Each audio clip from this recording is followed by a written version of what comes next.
Greetings, y'all. It's Angelo from Daily Vitamins, and today we're going to be working on the groin muscles, otherwise known as the adductor muscles, and these are located on the inside of your thigh.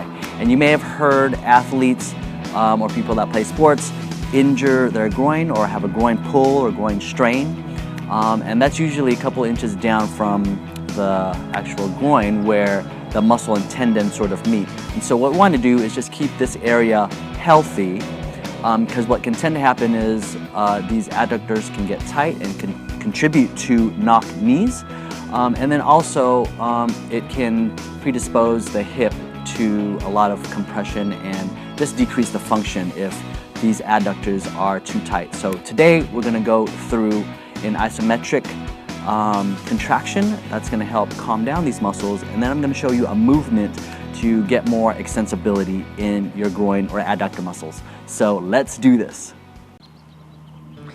All right, so we're going to kick back onto your back, and then we're going to bring one knee straight up towards your chest, and then you're going to let it drop to the side here.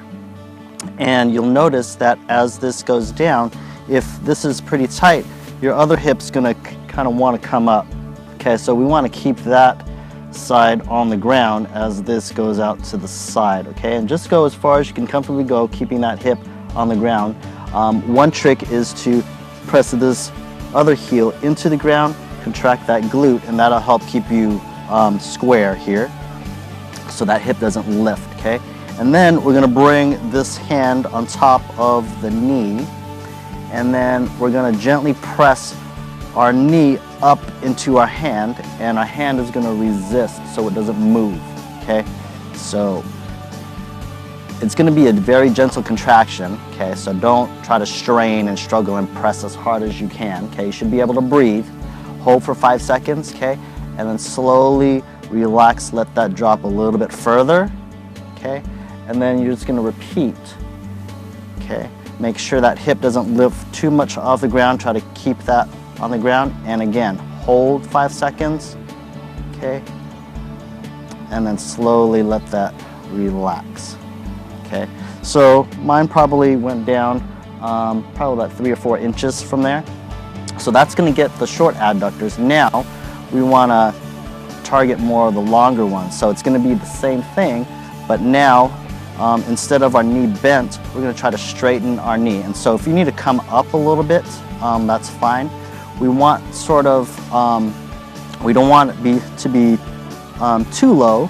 We want it to be where we can at least reach it. So best if you can bring it up as high as you can in this position, but I know that's challenging for most of us. So same thing, press this heel into the ground, squeeze that buttock to keep you square. Okay, straighten this knee, and just wherever it's at, try to bring it down towards the ground and hold it there.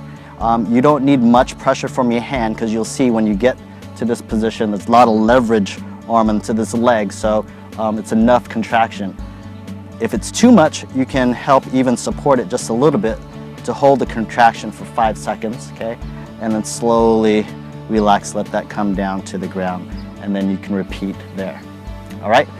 So that's the isometric contraction to help calm down and start to begin to lengthen these adductors. Now, we're just going to bring our leg in a big range of motion and expose our adductors to a circular movement to really get different angles to get them more extensible. So very similar to what we just did. We're going to bring the knee up. We're actually going to bring it up and across a little bit. Okay, so that's going to contract them as we bring it in, and then we're going to circle the knee outward, and then as we're coming out, we're going to straighten our knee as if we're going to reach our foot outward and down towards the ground.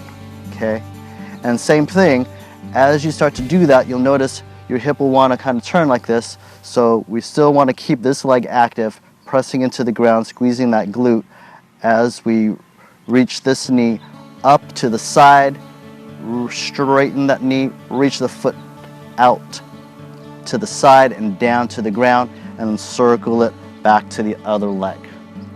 So again, we're just going to lift the knee, bring it inward a little bit,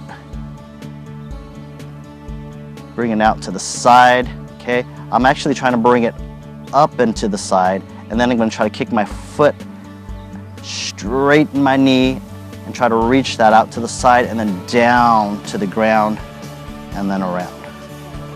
Okay, so you could go a few times in that direction, and then you can go the opposite direction. So you're gonna keep this leg straight, you're gonna circle out, we're just gonna reverse the movement that we just did. Try to keep it close to the ground if you can, and then when you reach that point where you get it as high as you can, bend the knee, bring it up and across, and then down next to the other leg, okay? Take a breath if you need to, and then continue. Straight leg, reach it out to the side, keep this leg active, and then bend the knee up and around and down. All right, that's it.